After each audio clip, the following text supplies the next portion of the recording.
आज अंतिम संस्कार होना है शुभम द्विवेदी का, जहां मुख्यमंत्री योगी आदित्यनाथ भी पहुंचे हुए हैं। और देखिए लोगों के अंदर आक्रोश, गुस्सा पाकिस्तान के खिलाफ, पाकिस्तान के अंदर पनप रहे जन्म ले चुके आतंकवाद के खिलाफ, जिससे न सिर्फ भारत बल्कि पूरी दुनिया परेशान है। अब इसी आतंकवाद के खात्मे का दावा भारत कर रहा है।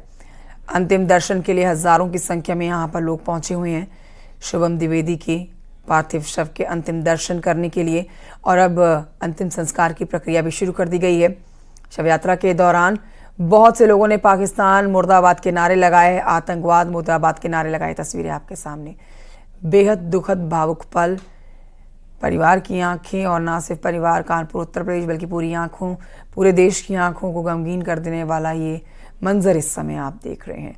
पाकिस्तान मुर्दाबाद, आतंकवाद मुर्दाबाद के नारे लगाए जा रहे हैं।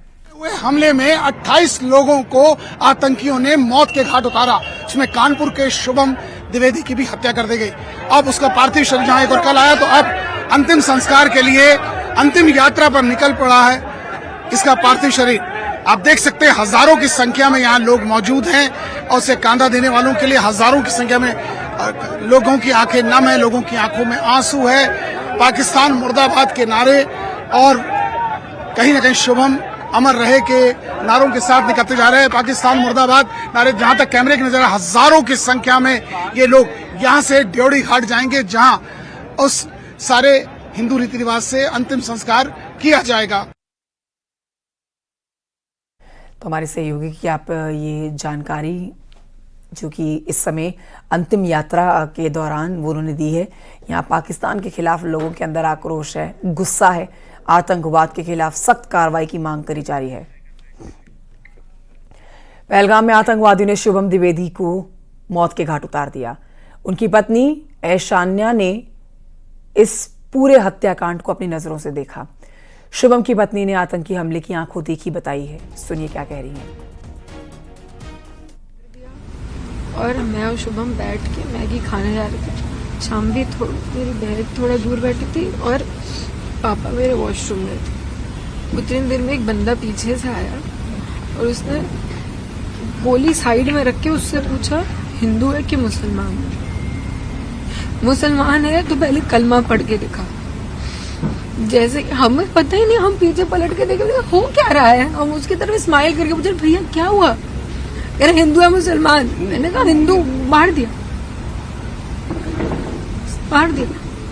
पहली गन उसी पे चलाई। पहलगाम में आतंकी हमले में मारे गए नेपाल के पर्यटक संदीप न्यूपाने का पार्थिव शरीर नेपाल के अधिकारी को सौंप दिया गया है। महाराजगंज में भारत नेपाल के सोनोली बॉर्डर पर भारतीय और नेपाल के अधिकारियों की मौजूदगी में उनके परिजनों को सौंपा गया पार्थिव शव। संदीप के परिजनों ने भारत सरकार से आतंकवादियों के खिलाफ सख्त कार्रवाई की मांग की है। संदीप न्यूपाने नेपाल के लुम्बिनी प्रदेश के रहने वाले थे। जो आतंकवादी हमला पहलगाम में हुआ है, ये क्षति हम लोग को, हमारे जो परिवार को क्षति हुआ है, उसमें हम लोग पूरा नेपाल राष्ट्र उसको घोर निंदा करता है। भविष्य में भारत सरकार इसको जो है सुरक्षा व्यवस्था देख के वहाँ, यानी वहाँ पब्लिक और जो जाते हैं उनके लिए सुरक्षा व्यवस्था कराने का हम लोग नेपाल सरकार से अनुरोध करते हैं। आतंकवादियों की किस तरह की कार्रवाई चाहते हैं आप? जो आतंकवादी, भारत सरकार आतंकवादी प्रति बिल्कुल नरम न होकर कठोर दंड करके उसको कार्रवाई करे, हम लोग अपेक्षा करते हैं। पहलगाम आतंकी हमले के बाद पूरे देश में गुस्सा है। दिल्ली से लेकर जम्मू कश्मीर और महाराष्ट्र से लेकर चंडीगढ़ तक लोगों में हमले के विरोध में कैंडल मार्च जो निकाला है, उसकी तस्वीरें आपको दिखा रहे हैं। पहलगाम आतंकी हमले में मारे गए जयपुर के नीरज उधवानी को अंतिम विदाई दे दी गई है। आतंकी हमले में मारे गए इंदौर के सुशील नथानियन के घर मातम पसरा हुआ है। सूरत के शैलेश कलथिया का पार्थिव शरीर उनके घर पहुंच चुका है। गुजरात के भावनगर से 2 लोगों, यतीश परमार, स्मित परमार, इस आतंकी वारदात में इनकी जान चली गई है। इनके पार्थिव शरीर भी घर पहुंचाए गए हैं। बेहद शर्मनाक पाकिस्तान के आतंकियों की ये हरकत, जिसे भारत बर्दाश्त नहीं करेगा।